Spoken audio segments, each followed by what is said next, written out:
জাতি গঠনের কারিগর শিক্ষকদের মহান পেশার প্রতি সম্মান জানাতে উদযাপন করা হয় বিশ্ব শিক্ষক দিবস। অন্যান্য দেশের মতো বাংলাদেশেও যথাযথ মর্যাদায় দিবসটি পালিত হয়েছে। সেই ধারাবাহিকতায় নীলফামারীতে নানা আয়োজনে উদযাপিত হয়েছে বিশ্ব শিক্ষক দিবস। বিস্তারিত দেখুন নীলফামারী জেলা প্রতিনিধি আরিফুল ইসলামের প্রতিবেদনে। শিক্ষকের কণ্ঠস্বর শিক্ষায় নতুন সামাজিক অঙ্গীকার, এই প্রতিপাদ্যে নীলফামারীতে জেলা শিক্ষা অফিসের আয়োজনে বিশ্ব শিক্ষক দিবস উদযাপিত হয়েছে। এ উপলক্ষে জেলা প্রশাসকের কার্যালয় থেকে একটি র্যালি বের হয়ে শহর প্রদক্ষিণ শেষে নীলফামারী সরকারি কলেজ অডিটোরিয়ামে আলোচনা সভায় মিলিত হয়। আমাদের দেশের সেনাবাহিনী তারা তো দেশেরই মানুষ। আমরা জানি সেনাবাহিনীতে সবচেয়ে বেশি বরাদ্দ।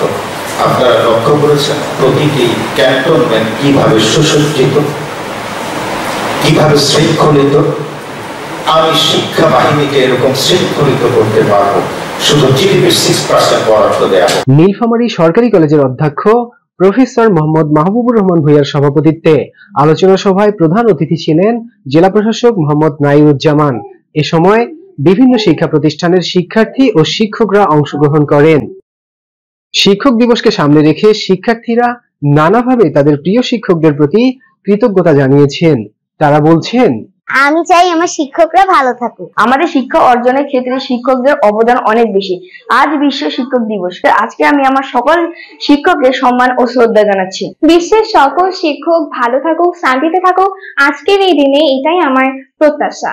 শিক্ষকতাকে একটি মহান পেশা বলা হলেও আমাদের দেশে শিক্ষকদের জীবনযাত্রার মান মহান নয় বলে মনে করেন অনেকেই। শিক্ষকতাকে আসলে মহান পেশা বলা হয়, কিন্তু আপনি বাংলাদেশের প্রেক্ষাপটে দেখলে বুঝতে পারবেন যে বাংলাদেশে কাগজ কলমে শিক্ষকদের মহান বলা হয়, কিন্তু এই শিক্ষকদের জীবনযাত্রার মান কিন্তু মহান নয়।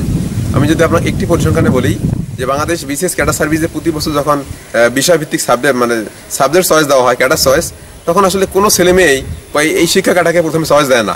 ইভেন আপনি এটা লক্ষ্য করবেন যে পৃথিবীর একমাত্র দেশ যে শিক্ষা চাকরি ছেড়ে অন্য চাকরি চলে যাচ্ছে কিন্তু এই শিক্ষকরা। শিক্ষা ও উন্নয়নের ক্ষেত্রে শিক্ষকদের অবদানের স্বীকৃতি স্বরূপ আয়োজিত আলোচনা সভায় এই শিক্ষক আরো বলেন, আমি বলবো যে আজকে শিক্ষক দিবসের প্রতিপাদ্য বিষয় তখনই সার্থকতা হবে এই অনুষ্ঠান সর্বস্ব না করেই আমরা যদি বাস্তবসম্মত শিক্ষানীতি, শিক্ষকদের আমরা স্বতন্ত্র বেতন কাঠামো এবং তাদের জীবনযাত্রা মান, আর্থসামাজিক তাদের সম্মান যে প্রতিষ্ঠা করতে চাই, তাহলে হয়তো এই শিক্ষক দিবস আসলে এই আয়োজন সফল হবে। না হলে পুরোটাই ব্যর্থ লোক দেখানো ছাড়া কিছুই নয়। আমরা যে শিক্ষা অর্জন করতে চাই তার জন্য প্রয়োজন যোগ্য শিক্ষক।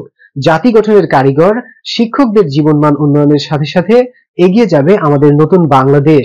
সে প্রত্যাশায় আরফিনুল ইসলাম, রাজধানী টেলিভিশন, নীলফামারী।